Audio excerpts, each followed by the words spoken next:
WhatsApp group, but there is class on Thursday.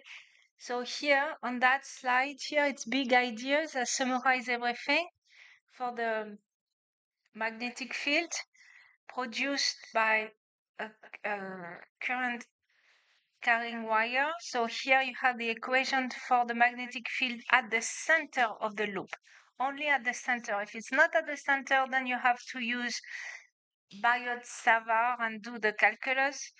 And then here, that's for the straight wire. That will be the force between two parallel wires here. So again, if they flow in the same direction, they will attract. Opposite direction, they will repel. And that will be the magnetic field if you have a solenoid. So very, very densely packed. So we're going to suppose that magnetic field is very weak outside. So it's going to be 0 outside.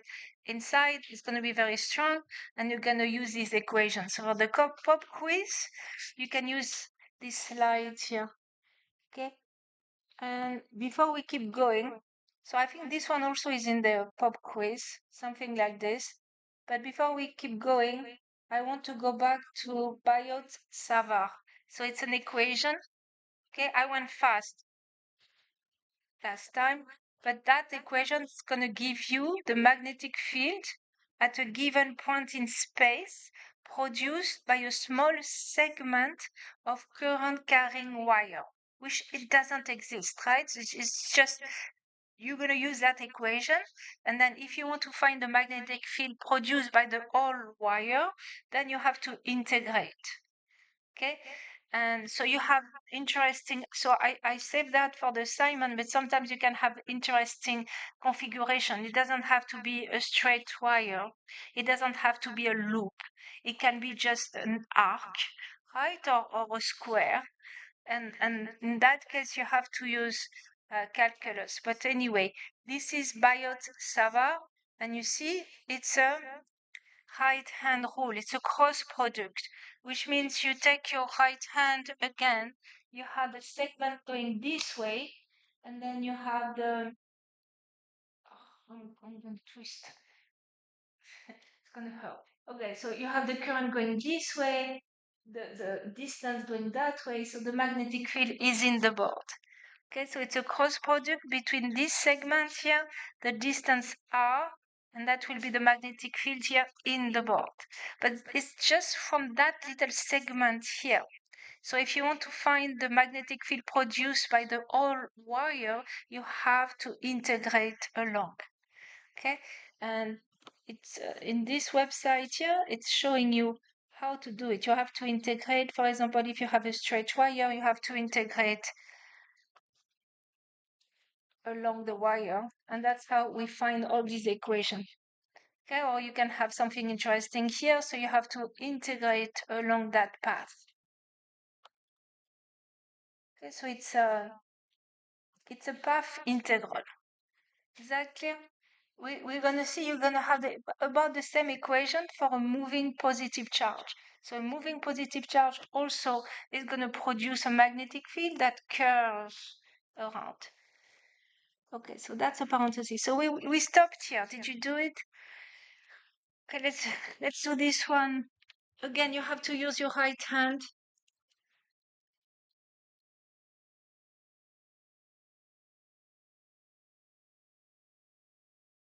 So first you do it conceptually. So that means you're going to find the direction of the net magnetic field. And if you look at my big idea, I have a shortcut.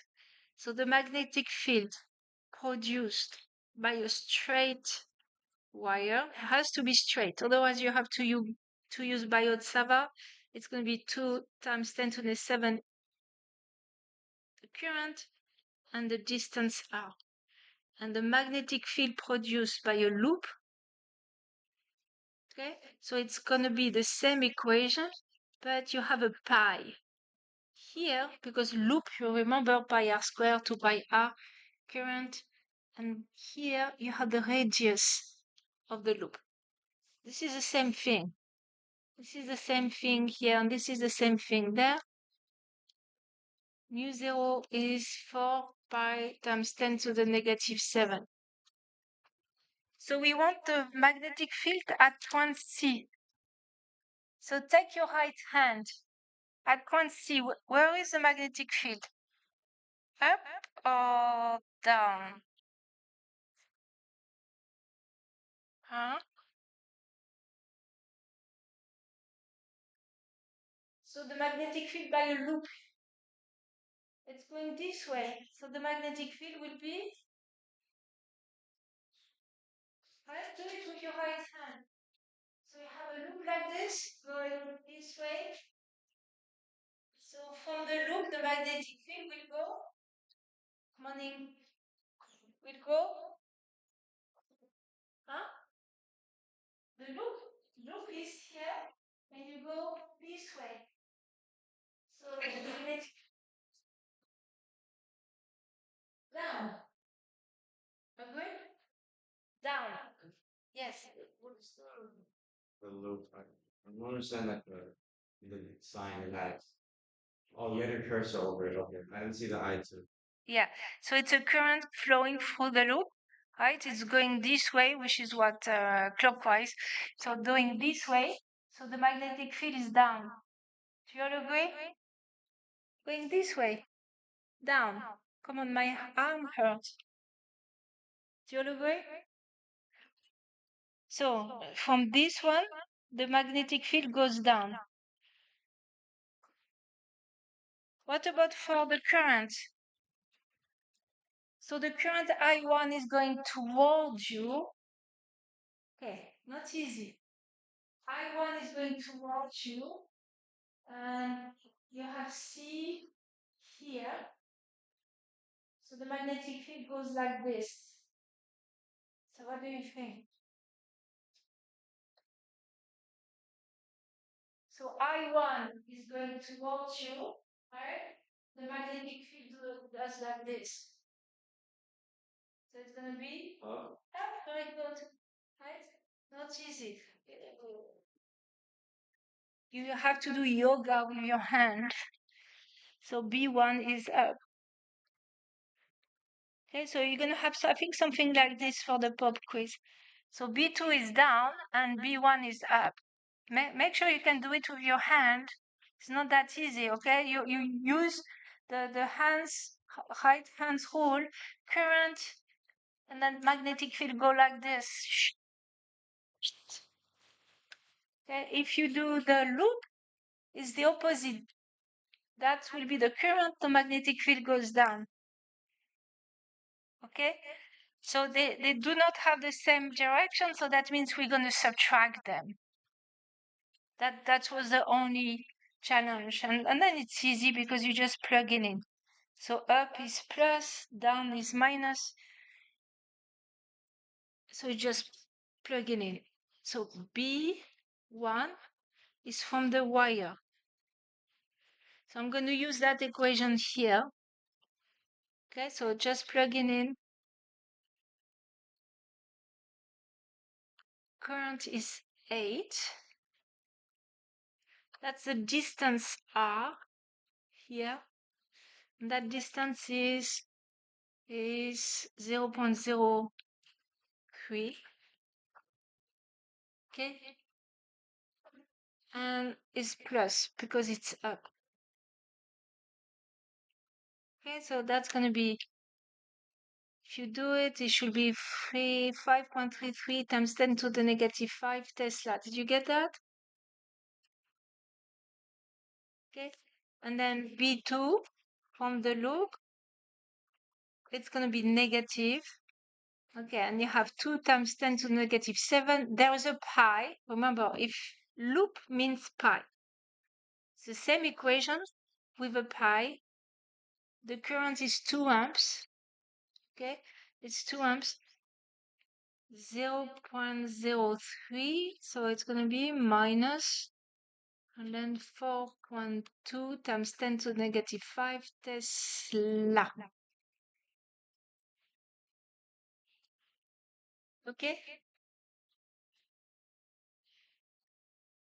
And then you can find the net field, which is, so up is the winner. Okay, 5.33 minus 4.2 times 10 to the negative 5, which is 1.1 times 10 to negative 5 Tesla. Okay? So there is something like this for the pop quiz. You just need to know how to use your right hand. And you have the solution here. Okay. Okay, so now, so far we have seen magnitude of B at the center of the loop. But, you know, a loop is behaving like a bar magnet, right? So if you have a loop of current, you take your right hand, you see that will be the north, that will be the south. Magnetic field goes out of the north into the south. Okay. So it's behaving like a bar magnet. So not only you do have a magnetic field here at the center, but you can have also a magnetic field here along the axis, or anywhere in space you're gonna find the magnetic field. How can we find that? Again, you have to use Biot and Savart. Okay, so you have to integrate. So in this example, if I want to find the magnetic field here at that point P, I can use symmetry, okay, because that will be the magnetic field here. You use your right hand, you have to do the cross product. And then this one, this magnetic field here, that component will cancel out, and you will be left with only the magnetic field along the x-axis. So if you do the drawing, you have a magnetic field here along this way. The magnetic field here will be along the x-axis, right? And you can see how it's done, but when you integrate, that's what you're going to get. This equation is in your equation sheets. If you go back to the equation sheet, here, you have this equation there. So now I'm lost. Okay, so that will be the magnetic field at a distance z, okay, from the center of the loop, and the radius of the loop is r. I'm not going to do the math because you can open your textbook and see. It's interesting. Is that clear? Now, if you have z equals 0, so we go back to here, so z equals 0, okay, you're going to get, so you're going to simplify everything, so mu 0 4 pi, 2 pi r square I, and then equals 0, so that's going to be r to the third, so it's going to be, you simplify mu 0 4 pi, and then you have a 2 pi I over r. And if you play with that, you're going to get the equation 2 times 10 to the negative 7 and pi over I over ri. Okay, so that will be the special case at the center.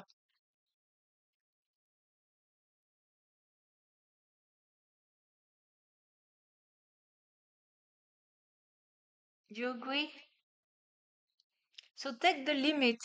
Now, try to do when z goes to infinity. So it means at a very, very, very large distance.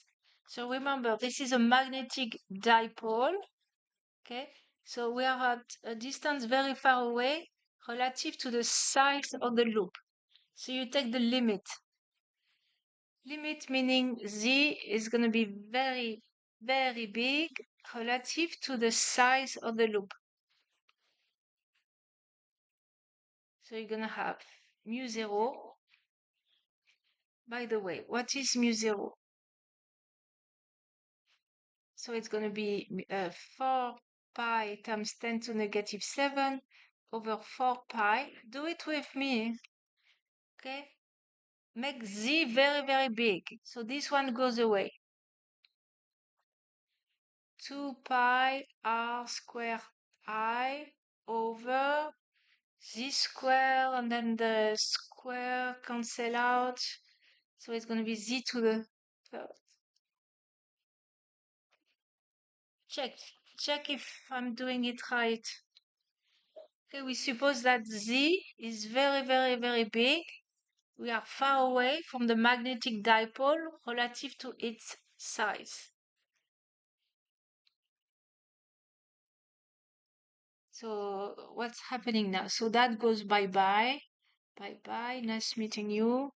And then BZ equals, that's going to be 2 pi r square I over z to the third power. Oh, and I forgot the 10 to the negative 7. Yeah. So BZ equals 2 times 10 to the negative 7, and then I have a pi r square I over z to the third. Do you agree? Right? Check, check, check, check, check. And what is pi r square?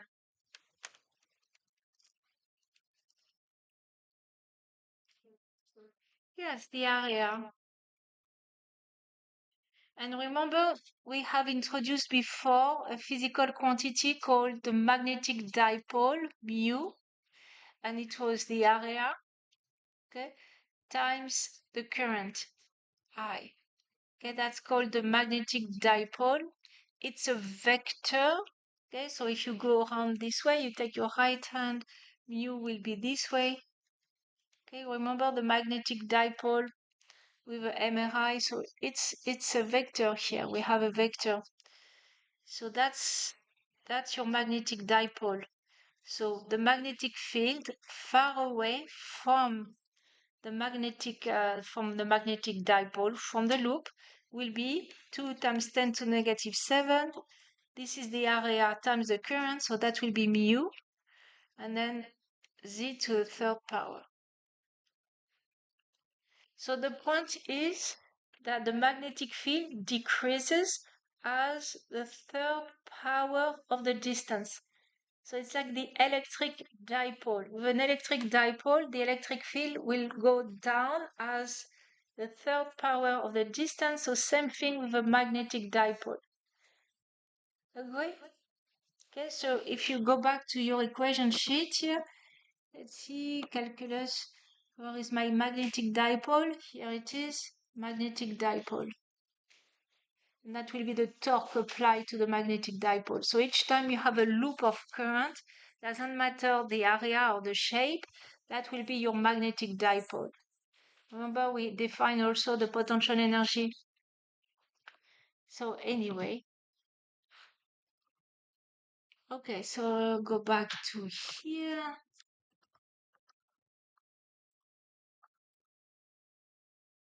So dipoles, this is a magnetic dipole. It behaves like a bar magnet. And you have also an electric dipole. And you have a nice symmetry here because for both of them, the field will decrease as the third power of the distance to the third power, if you have a dipole. Okay, so you can show that the magnetic field at the distance z along the x or z axis is going to be this equation here. We just found that. Mu here is the magnetic dipole. Likewise, for the electric dipole, you had this equation. So there is a perfect symmetry between them. Are we agree? Do we have an agreement? You can see all the details here if you want to. Okay, so don't forget, an electric dipole goes from minus to plus, and here you have a magnetic dipole. You take your right hand, you go around the loop. The thumb here will be your magnetic dipole. That's going to be the north, and that will be the south. Okay, so that's just a review. You have the electric dipole.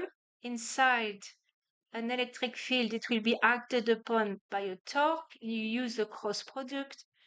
Likewise here, if you have a magnetic dipole inside the magnetic field, it will be acted upon by a torque to lower the potential energy. Okay, and remember, for the torque, it's the fourth right hand. If there is a torque this way, if the rotation wants to happen this way, the torque will go in. If the rotation is going that way, that will be your torque. Okay, because it's a cross product. Okay, so it's a review here, electrical. So this is only true for electrostatic, okay? So an electric field that will not change with time, and here we have a magnetic field that will not change with time. Here you have an electric dipole, here you have a magnetic dipole. Here you have a monopole, so one charge, like one proton, one electron. So in that case, the electric field goes down at the square of the distance, so it's an inverse square law.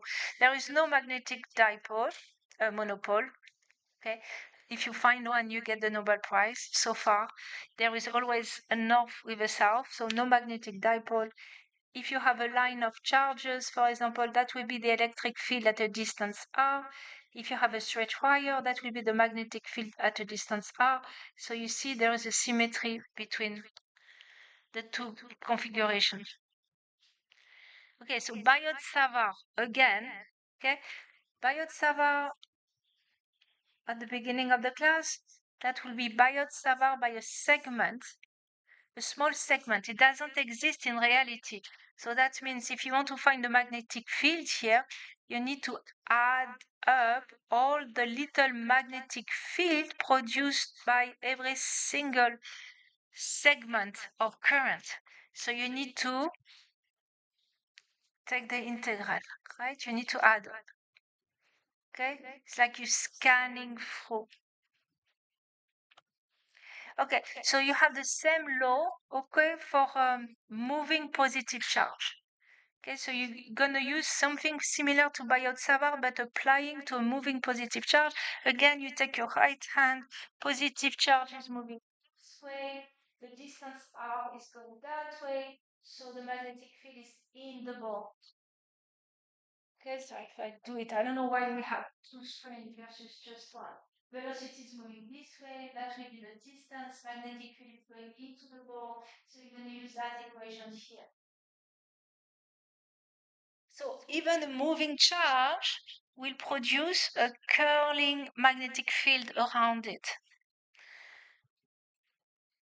Okay, so let's see. I want to use calculus to see if we can do this one. Just using calculus. This calculus.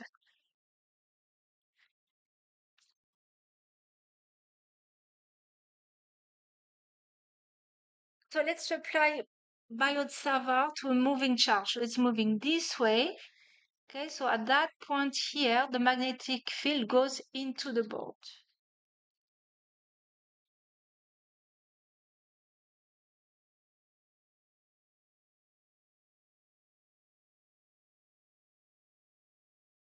So try to do it, help each other. So what's the equation? I'm going to give you the equation.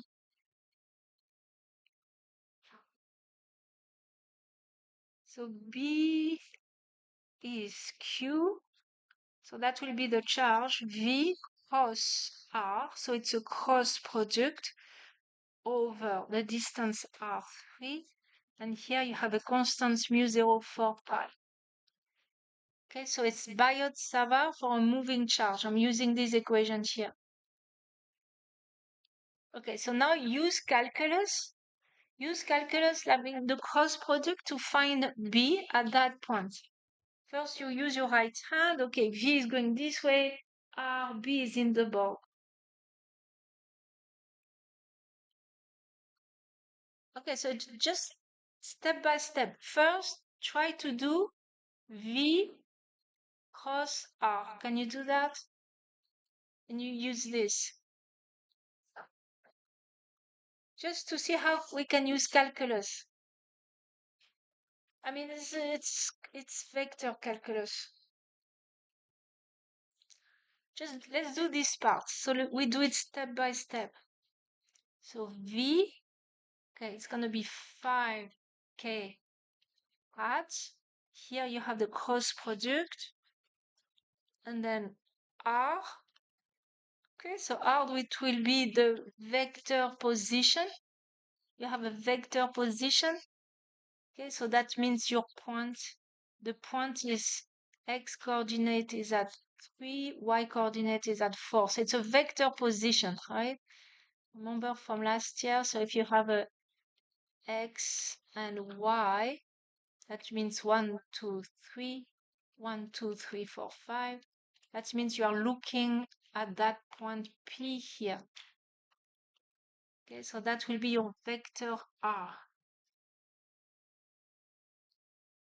So the goal is to find the magnetic field at that point P. That point P. Except it's not the right R, but that's fine.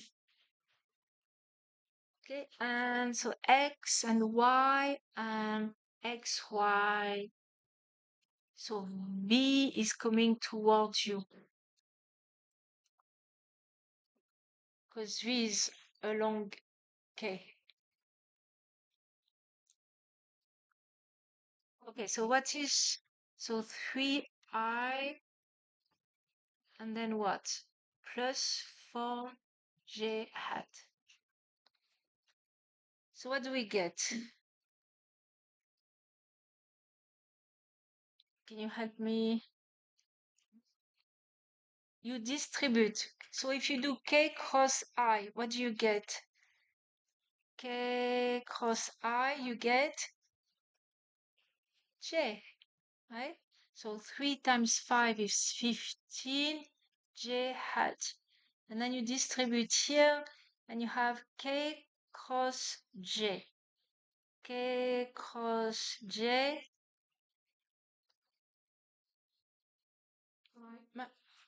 minus I. Okay, minus I, because K cross J, I go opposite. If I go this way, it's going to be positive. If I go opposite here, K cross J, it's going to be negative. So it's going to be negative 20 I hat.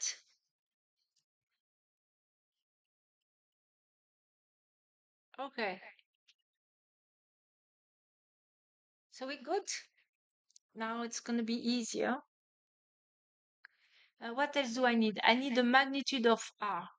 So magnitude of R will be Pythagorean theorem, right? It's going to be 3 squared plus 4 squared. It's going to be 5 meters. Okay, so now you can plug it in here. See what you get.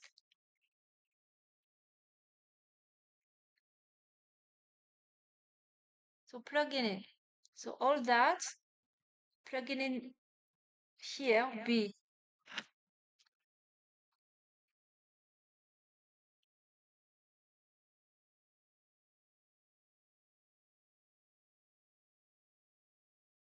Okay, so B is going to be the charge. Q. Q is 4 times 10 to the negative 6. Okay. And then I have mu 0. So mu 0 is 4 pi times 10 to the negative 7. And then I have a 4 pi here. Okay, bless you. And then V cross R is going to be 15 J hat minus 20 I hat over the distance to the third power, which is 5 to the third.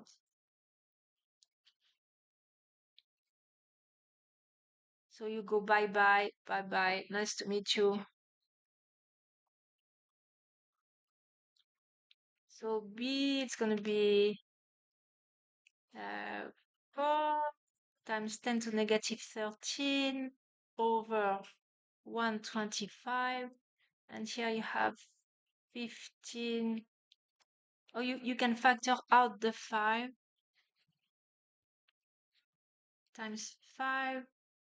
And then that will be 3J hat minus 4I hat. Agree? Yes?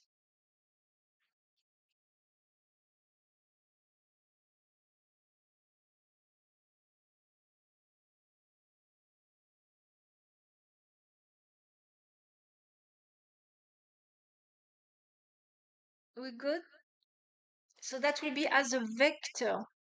Now, if you want to find the magnitude, you have to use Pythagorean theorem again, right? So the magnitude of B is going to be 4 times 10 to the negative 13, 125 times 5, and then you take the square root of 3 square plus 4 square,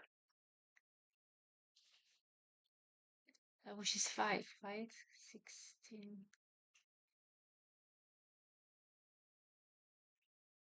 And if I did it right, you should find 8 times 10 to the negative 14 Tesla. Okay?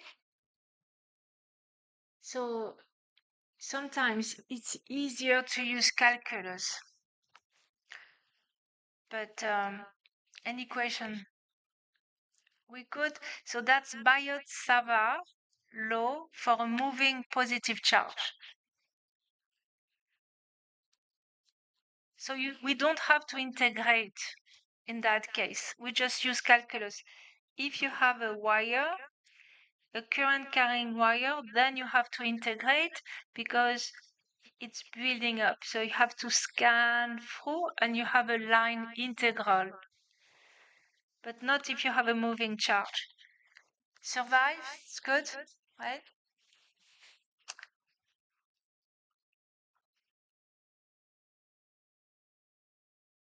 Okay. They did it this way, but it's the same answer. Okay, so the origin for magnetism from a magnet, okay, comes from the spin of electrons. So you have the spin of electrons, you have the spin of protons, and you have also magnetism because the electron is in orbit around the proton. So you have magnetism because of the orbit, you have magnetism because the proton is spinning, and you have magnetism because the electron is spinning. In a magnet, that will be the spinning electron that will be the most important, right? That will explain why a magnet is producing a magnetic field. If you have MRI, then the electrons are not in the picture anymore because the electron is taken away by the oxygen. So hydrogen has no electron. So what matters is the spinning proton. And the spinning proton has a magnetic dipole. It wants to align with the magnetic field, and then you excite them, and then they burp out radio waves from inside out. Okay. So inside the magnet, permanent magnet, you see you have what it's called domain. In this domain, all the electrons are spinning in the same direction. So it's going to add up. And you have a magnetic field in this direction. And then in that domain, all the electrons will spin in this the same direction again, and so forth and so on. But they cancel each other. Like you have a piece of iron that is not magnetized, so they cancel each other. And then you can magnetize them, and then the magnetism will be frozen, and you can keep your magnet for a very long time. So that's how it's done. If you increase the temperature, you're going to break it. Then, I mean, they will become random again, and you lose the magnetism. Okay, so magnetism in a permanent magnet, it's because of the spinning electrons. That's an old slide, obviously. They don't do it this way anymore.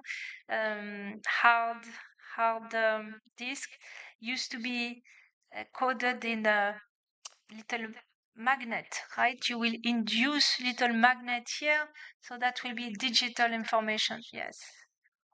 The example just in Rockwell, you had it R cubed instead of R squared. No, because Biot-savart, if you look at the equation of Biot-savart, it's a R cube here, but they put a R here. It should be R cube, right? In magnitude, it should be so that R hat. Now let's go to the equation.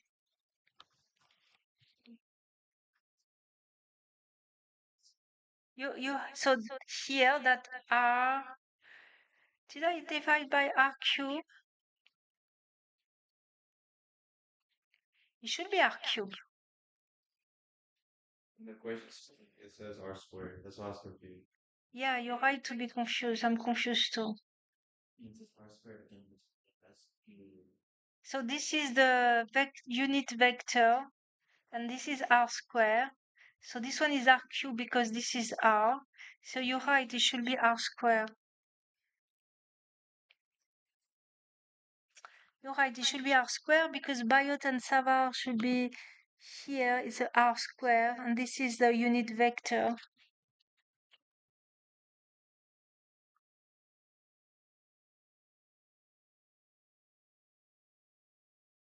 Or because they put here. So why is that cube? I don't know.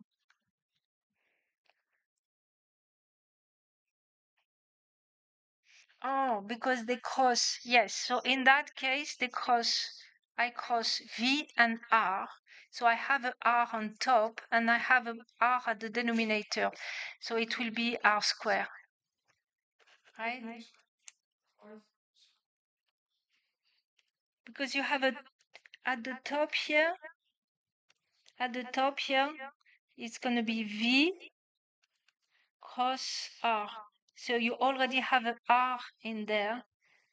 Okay, so if you do R cube, that's going to be V cross. So here you take the unit vector R, okay, times R cube.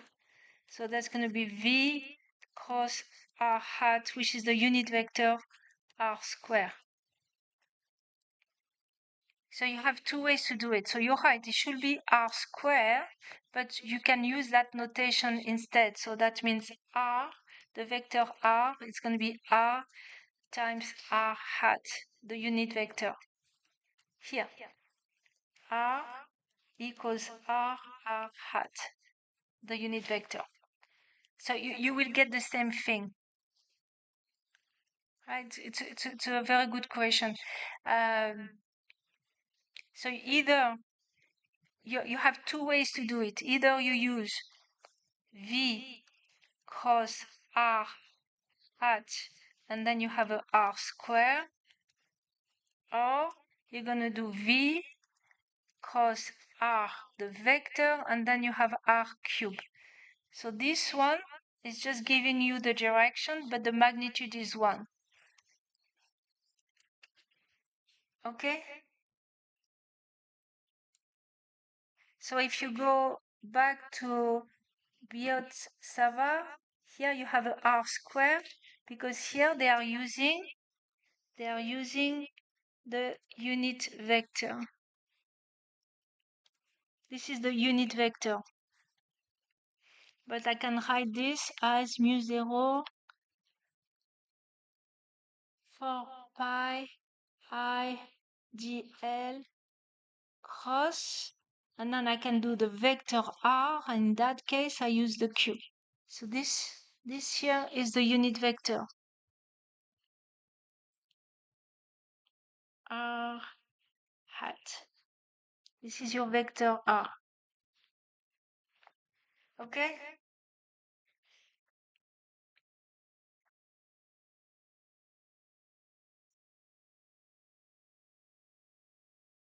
Okay, so now we get to another equation for Maxwell equation. Another equation, Maxwell equation, one of the Maxwell equation. It's called Amperes law. Okay, ready? More calculus. But no, but light. So it's easy. Okay, so let's do it by taking an example. So you see here, you remember your right hand, the current is going up, the magnetic field is curling around. So I can take a path. So I'm taking a path. Okay, so it just happened here to be a circular path. I take a path here, imaginary path. The same way for Gaussian surface, it's imaginary. I take an imaginary path, and I'm gonna go around. Right, so every single point here along that path, you're gonna have a magnetic field here, which is parallel. You have a magnetic field parallel to the path, every single point. So if I take here, I imagine this is like a membrane. Imagine this is a membrane, right? I go around that path and the current is poking through the membrane. It's an invisible membrane. So I'm going to write this. B times 2 pi r equals mu 0. And then I'm going to say here that it's poking. The current is poking through that membrane here. Okay?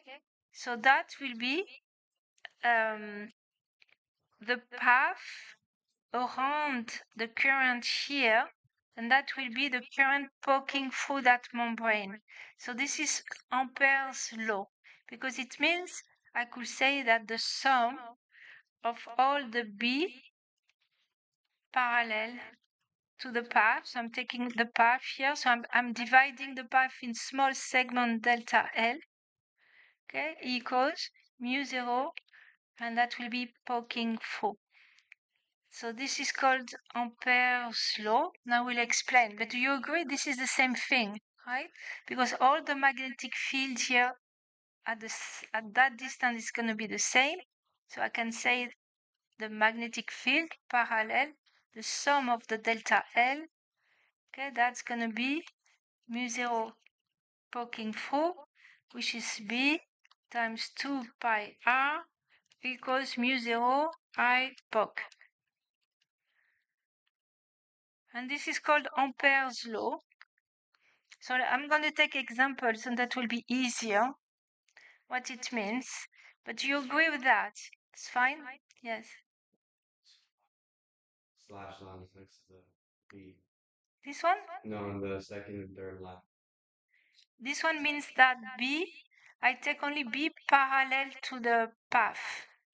Parallel. But in that case, it's always parallel. If it was not parallel, then I take only the component parallel. Okay? I'm going to write that in a calculus term. So that will be the closed integral. So it's a line integral of B. And I'm going to put here a dot because that means I only want the component parallel to the path. Okay, that's a dot product equals mu 0. And that will be the current poking through that invisible membrane attached to the path. That's called Ampere's law. So you have like the third Maxwell equation. So what does it mean? It means the following. Let's say you have I1, and then let's say you have another current I2, and you have another current I3. Okay, so I1 into the board, I2 into the board, I3 toward you. Do you agree? So how do we apply Ampere's law? You're going to take an imaginary path. Okay, you say, okay, I'm going to walk around, la la la la la la, talking cubes. Okay, I decide which way I'm going to walk. Okay, and then I'm going to attach an invisible membrane to the path, the invisible membrane here, and you see the current are poking through. Do you agree? I1 and I2 poke through into, and then I3 is going towards you. Do you agree with that? Around that path, I'm going to have a magnetic field here. I don't know which way it's going to, maybe it's going to go this way, right? You're going to have a magnetic field going this way. Let's say it's going this way. So it has two components, one which is parallel and one that will be perpendicular. I'm not interested in this one. So it's going to say that I'm going to do it not integral. So the sum of all the parallel components times delta L. So I divide the path in delta L here. And then we will take example. Okay, will be mu 0. So if it's going, you go around like this. If it's going toward you, it's going to be positive. So it's going to be I1 minus I3 minus I1 minus I2. And don't worry, we're going to take example. Well, that's Ampere's law. So you go around, your thumb is going towards you. So that means I3 is going to be positive, I1 is going to be negative, and I2 is going to be negative. That's how you're going to apply Ampere's law.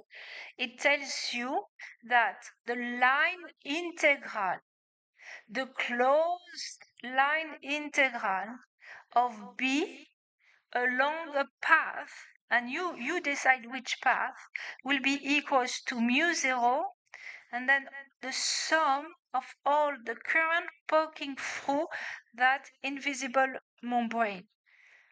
And it doesn't work well when we have that configuration. It works well when you have a very nice symmetry. So I will give you some example, but that's the idea. Yes. Can you explain the delta? It means because it's a sum, so it means you divide the path in small segment delta L. Okay? So for the previous example, the sum of all the delta L was 2 pi r. So I divide the path in small delta L. For each small delta L, I'm going to find a component here of B parallel to this one. I'm going to sum everything. So this is called the closed line integral of B along that path. The dot here, this dot here means it's parallel. It's a component parallel to ds or dl.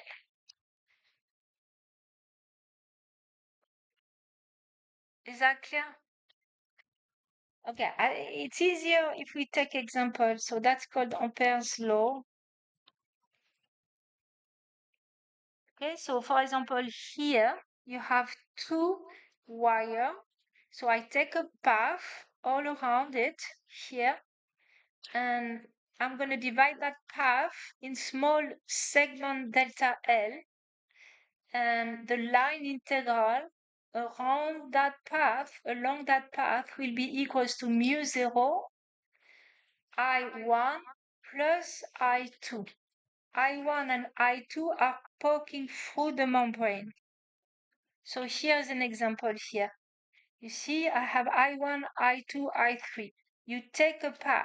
You are the one to decide which path you want to take. Okay, so you take a walk here. Okay, you decide which direction you want to go.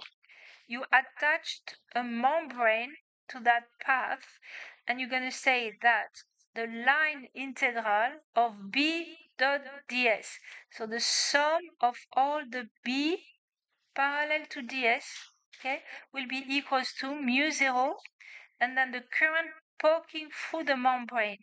So you have I1, which is positive because it's going toward you, I2, which is negative because it's going away from you. This is called Ampere's law. That was developed by Ampere, who was French, André-Marie Ampère. He had a very sad life. His dad was guillotined, French. They cut the head at the time of the revolution. Very, very sad life, but nevertheless, he's considered as the father of electrodynamics. Okay, so again, you have the same thing here. You take a path here. So now I'm going to take a circular path. So the sum of all parallel B here times delta L equals mu 0 times the current poking through that membrane. Now, B is the same at that distance here, so I can factor out. So the sum of all the little segments is going to be 2 pi r. And you get what we already got. You can get the same thing with Biot-savart, but Ampere's law gives you a shortcut. It's easier. Any questions? Okay, let's try to do that. Let's try to find the equation for a solenoid. So the magnetic field inside the solenoid. Okay, so far we're good. We know that the current is going through into loops. So the magnetic field goes that way. Okay, so that will be the north here, that will be the south. Okay, so it's loop. You see the loop here? The current is poking into the balls. Poking. So you're going to take a path here. Take that path here, invisible path. You take that path here and you attach a membrane to the path, and you're going to use Amperes law to find the magnetic field inside. Now, can you see that this is my membrane? Okay, and the current is going into poking. Okay, this is the loop. Poking the membrane. Can you see that? Okay, so do it. Try to do it.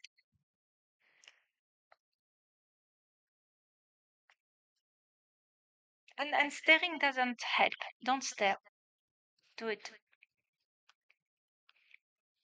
So I'm not going to do the integral form. I'm going to do the easiest one. So the sum of the component of B parallel to the path, and I have to add all the little path here, will be mu 0, the sum of all the current poking through. So here, let's say this here I have n loops.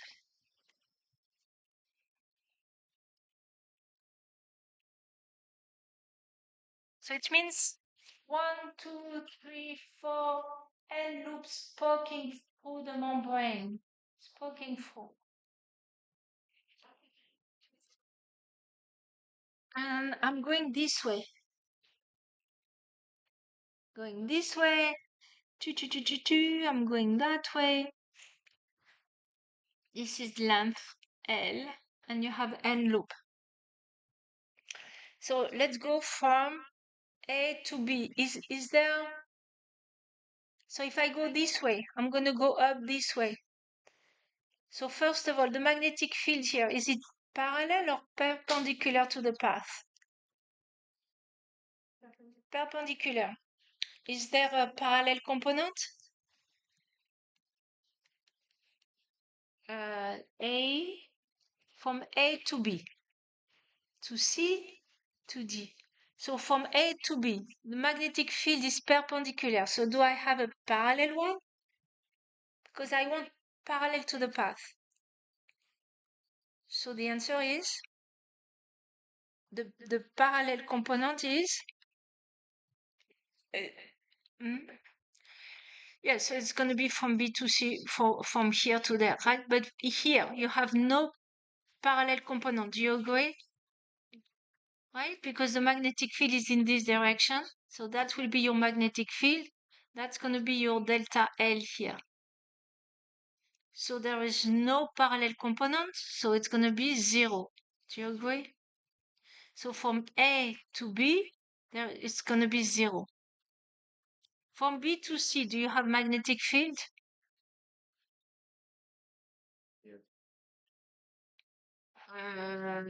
No, because it's a solenoid. So solenoid, we say that outside there is no magnetic field. Like you have, in theory, I mean in practice, of course you're right, you should have some magnetic field, but we pretend there is no magnetic field because it's a solenoid. So it's so strong inside, like it's very weak outside. So there is no magnetic field outside. Okay, so from B to C, magnetic field equals 0. And then from C to D, we're going to have the same thing, right? There is a magnetic field, but the parallel component equals 0. Do you agree? Because the magnetic field is perpendicular to the path. I want only the magnetic field parallel to the path. Agree? So from in here, from D to A, do we have a magnetic field? Yes. Is it parallel? Yes. Right? So I can say sum. So from D to A, sum of the parallel delta L. So I divide that little thing in little delta L, delta L, delta L, delta L. But the magnetic field is the same because it's uniform. So I can factor this out. Delta L equals mu 0. How many current do we have? Poking through, poking through, poking through. It's going to be N times the current, right? Because you have to count how many currents are poking through, right? You have 1 and 2 and 3 and 4 poking through. Okay, so keep going. Then what's going to happen? I don't know. I cannot erase that.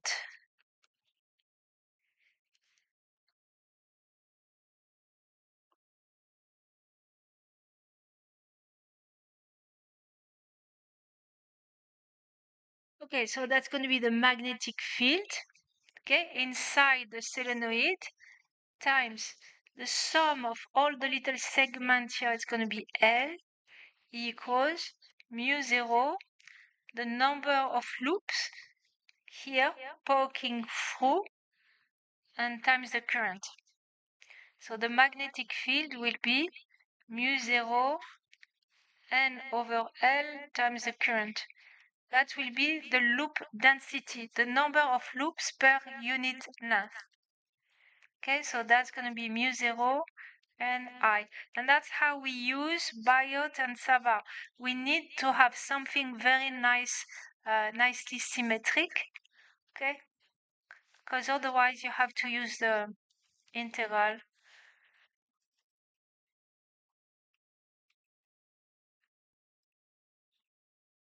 But we use only when it's very easy.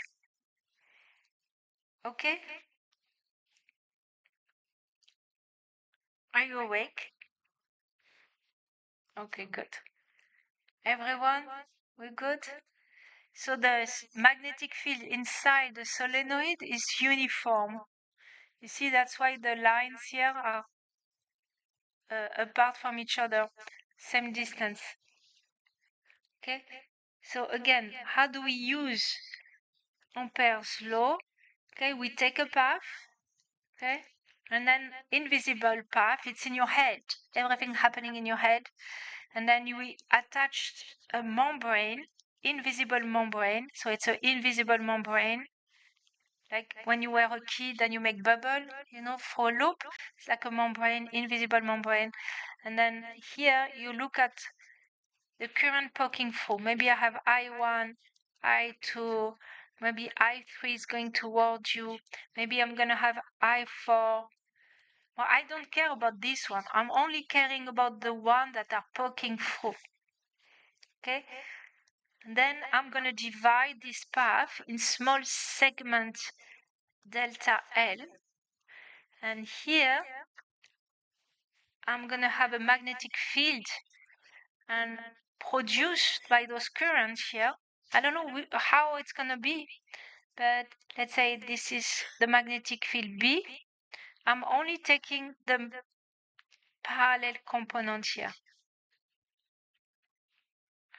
I'm going to say the sum of all the delta L, because you divide in delta L, you divide the path in delta L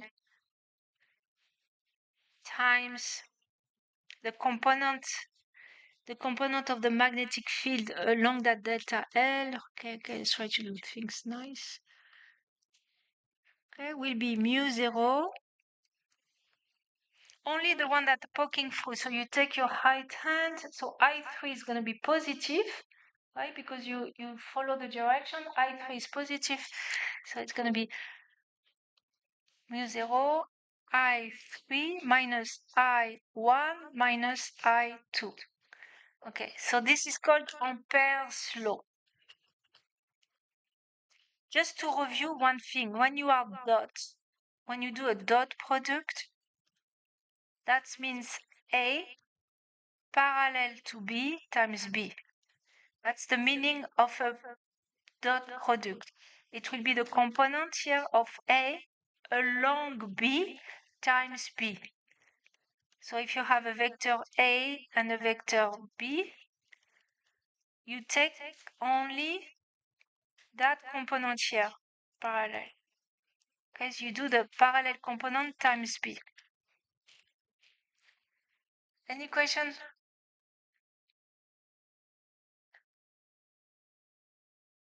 Okay, so that's how it's used. So it's called Ampere's law. One of the four equations of Maxwell. We are getting to Maxwell. Okay, so try to do this one. You can help each other, talk to each other. So now we have we think like you have to think that you have a very thick cable. It's a very thick cable. So the current is flowing through that cable here. So you're going to have a magnetic inside and you have a magnetic outside. Outside, we already know. We just use Ampere's law, 2 pi r times b equals mu 0 I. But we want also to find inside. So try to do that. Okay? So the trick is you take an invisible path here. Okay? We want to find a magnetic field here along that path, and because of the symmetry, the magnetic field will be parallel to that path. So each time you are using Ampere's law, you want to have a parallel component, otherwise it gets too complicated. So you see you see that the magnetic field here will be parallel to the path. Okay, and the goal is to find what's going to be that magnetic field. So try to do that. Okay, so you take the path. Magnetic field will be along that path. It's going to be parallel to the path. Equals mu 0, what is poking through that membrane. And what's poking through that membrane is not I. It's going to be less than I. Agree? So do it. Help each other. Why don't you talk to each other? Try to do it.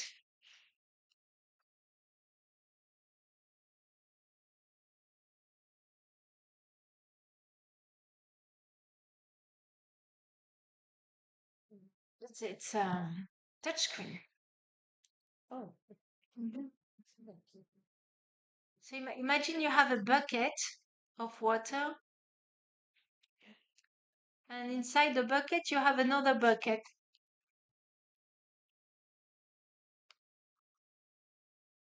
So you see that the amount of water that you have here, so you have okay, try to do it. I am gonna be lost in my explanation.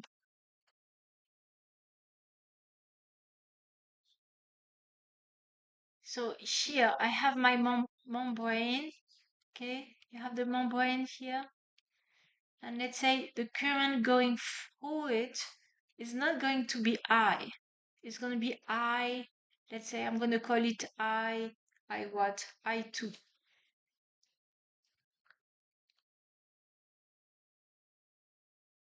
And now I am at a distance small r.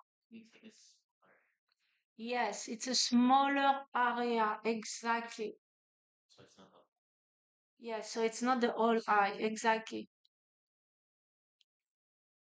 It's like you have a bucket of water, right? You have a volume of water here, but instead you take a smaller bucket inside the bucket.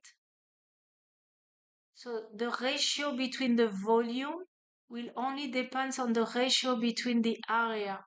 Okay, so you have I2 and I1. Or if you are collecting raindrops, if the area here is multiplied by 2, you're going to collect 2 times the raindrops. Okay, so the amount of water here inside the big bucket is the ratio between the areas. The water that you can collect depends on the areas. So that means that I2 poking through that path is to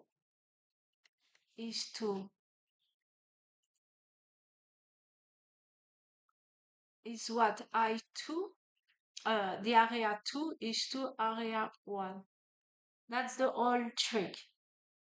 Do you agree with that? It's like you have water, it's like a hose, right? You have a hose and you have water flowing. The amount of water you're going to get here will be less than the water that you get from the whole thing. And that amount is depending on the area. So I2 is to I, what? The area 2 is to the whole area. Right? Did I lose someone? So the current flowing through here will be what A2 is to A1. Are we okay? So the current flowing through this area is going to be A2, which is pi r squared over the big area times I. Okay. Once you have that, you can apply Ampere's law along that path. Okay, so the line integral of B along that path equals mu 0, what, times the current poking through.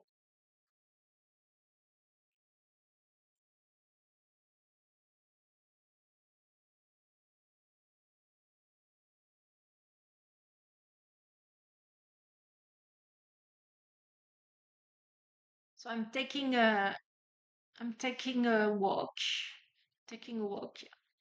I'm supposing that the magnetic field is parallel. So I don't have to worry because of the symmetry. It has to be this way. So I'm going to say the sum of B along the little segment, the path segment here equals mu 0, and it's poking through. Okay, so it's going to be I2. So that's going to be B. You can factor out times the path around. So it's going to be 2 pi r equals mu 0 I2. So this is your I2. It's going to be r squared times r.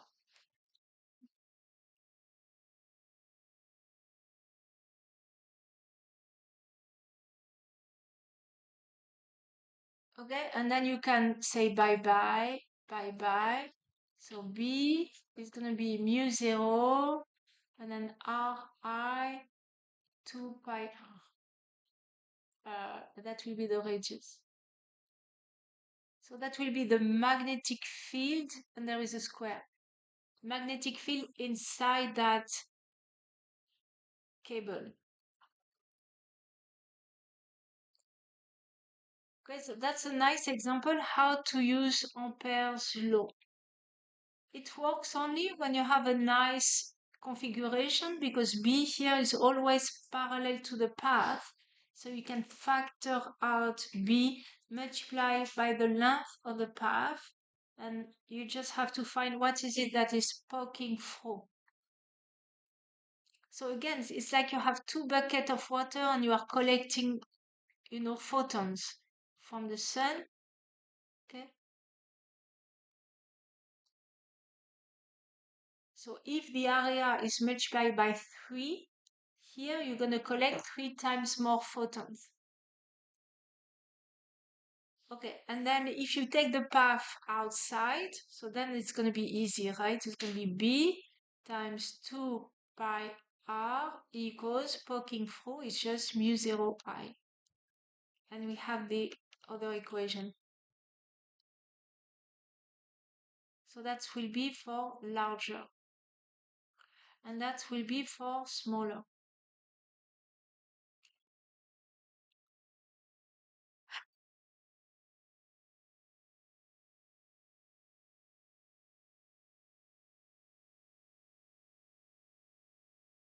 Question? You survived Maxwell equation. Gauss was not easy. Maxwell is not easy. Okay, so inside this here, when the distance is smaller than the radius, it's going to be linear. So it's a linear relationship, and then it's going to be an inverse relationship. So that will be at a distance smaller than the radius. Okay, it's proportional to r, and then it's going to be inversely proportional. So there is a discontinuity here at that point. Not really discontinuity. Do we say discontinuity in math? I don't know. But you see the slope. It's not the same. Do we say discontinuity?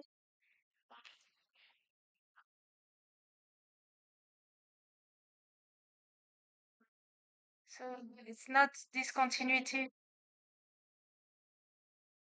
Like it changed the direction abruptly. So I don't know what it's called. So anyway, okay, try Ohm's Ampere's law in this configuration. So this is called a toroid, and you find it in computers. Okay, because it's used to filter the noise. Okay, so it's like a donut shape. Donut shape. This is a soft iron, and what it's doing is going to trap the magnetic field inside. So the magnetic field is trapped inside. It's an inductor. So you have these types of inductor and this type of inductor, but both cases you're going to induce a magnetic field here, and the magnetic field is going to be trapped inside.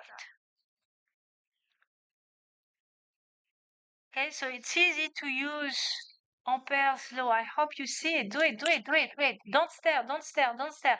B times the path equals the sum of all the current poking through the membrane.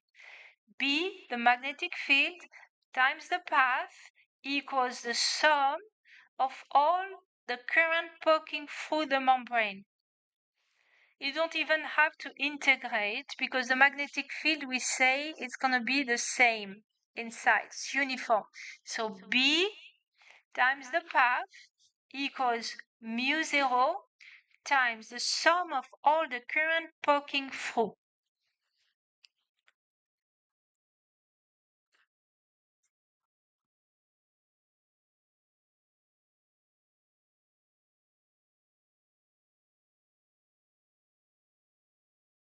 So it's easy, right? So you take the path, and we want to find the magnetic field inside here, right? Just at the center there, like midway. So it's going to be constant. The magnetic field will be the same, and it's going to be parallel to the path. So B times your path equals the sum, mu 0, the sum of all the current poking through the membrane attached to your path. Okay, so you take your path, you take a membrane here, and you see you have n loops poking through, poking through, poking through, poking through. Okay, so this is the easy Ampere's law. So B, because it's going to be the same along the path, times the path. So B times 2 pi r. So we say this is r here. 2 pi r equals mu 0. Okay, this is your membrane. You have n loops. So n times I. Okay. Maybe it's easier for you to start with that for Ampere's law. B times the path equals mu 0, the sum of all the current poking through the membrane attached to the path. That membrane is attached to the path, and you take the path. You decide of the path. Okay, so the magnetic field will be mu 0, number of loops I, and then 2 pi r.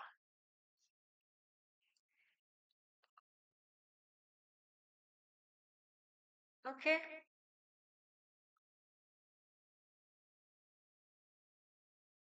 Any question? And I invite you to open the textbook. Textbook is meant to be open. Open the textbook, and now you can read along. Especially if you go to engineering, you have to understand how it works. Okay, Maxwell. Okay, so here I have like a summary. Well, you and it's not me. Okay, it comes from here. You have the source here, electric field here, magnetic field there. And we are only talking about static electric field, static magnetic field. So they do not change with time.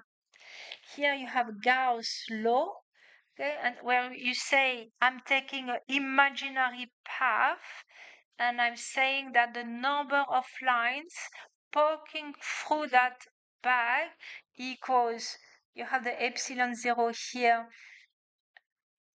the charge inside, and here you have the equivalent, which is Amperes law. So you don't take an imaginary bag, you take an imaginary path. Okay, here you have the electric field that produce an electric dipole, magnetic field here, loop will produce a magnetic dipole, electric dipole. You have the torque. This is Coulomb's law. This is Biot-savart. You see you have an R square here and you have an R square there as well.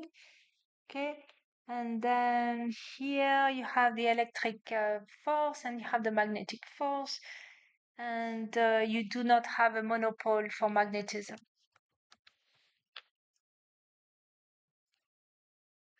Okay, yeah, Maxwell equations, almost there. Remember for the final, almost. We are missing one term. We are missing something here and something there, but these are the equations for static electric field and static magnetic field. So he was a genius. He was very young, and he took all the ideas of Michael Faraday's and Amperes and put that into 4 equations only. So only 4 equations to explain all electrostatics and magnetism and electromagnetism, and then he played with those equations and pop out the speed of light. It's amazing. So anyways, this one will be Gauss law.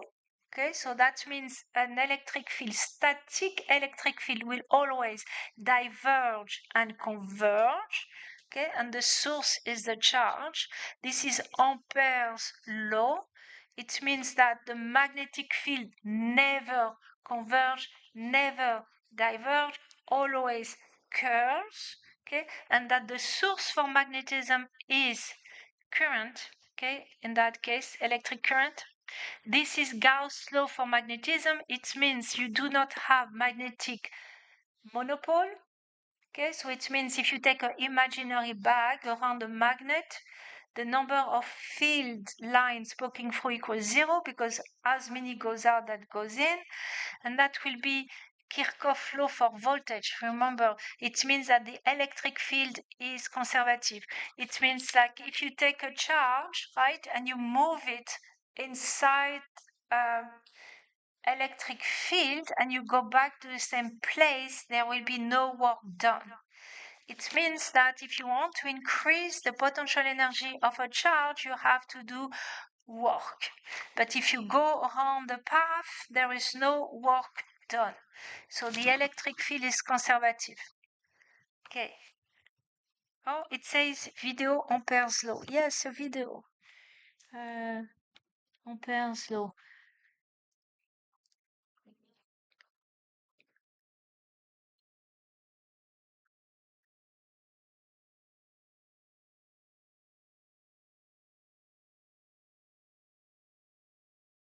Adesso.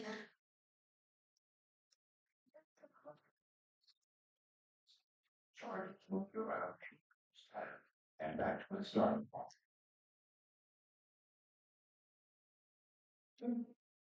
Starting from any point on any path and returning to the same point, the change in electric potential is always zero. Therefore, The line integral of an electric field around any closed is always zero. This is a fundamental property of electric fields.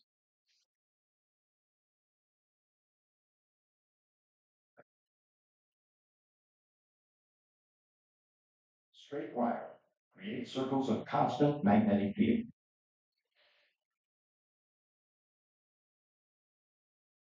Since the field is constant on each circle, the line integral of each one is easily calculated. It's equal to a constant times the current in the wire.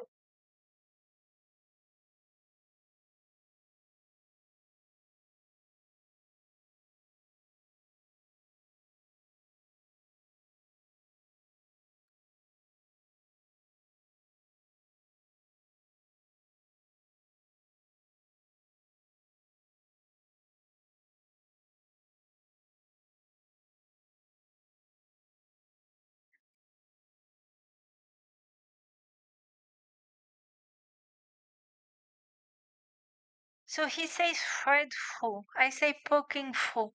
But the same idea, okay? It's an imaginary path. You have a membrane and the current is poking through or threading through.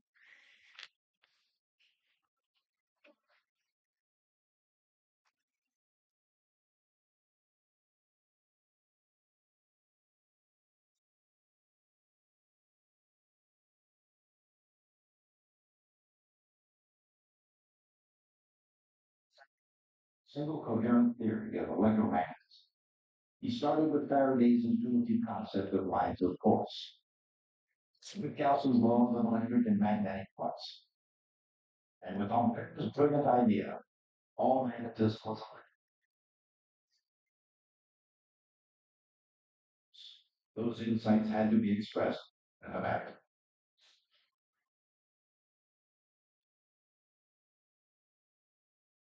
Integral of the magnetic field around any closed path equals mu naught times the electric current running through the path.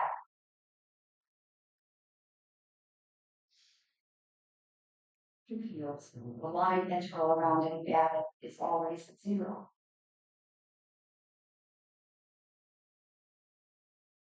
The electric flux through any closed surface equals the net charge inside divided by epsilon.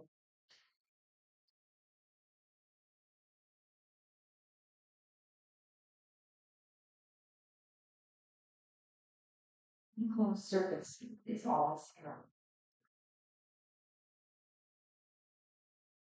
These are the fundamental.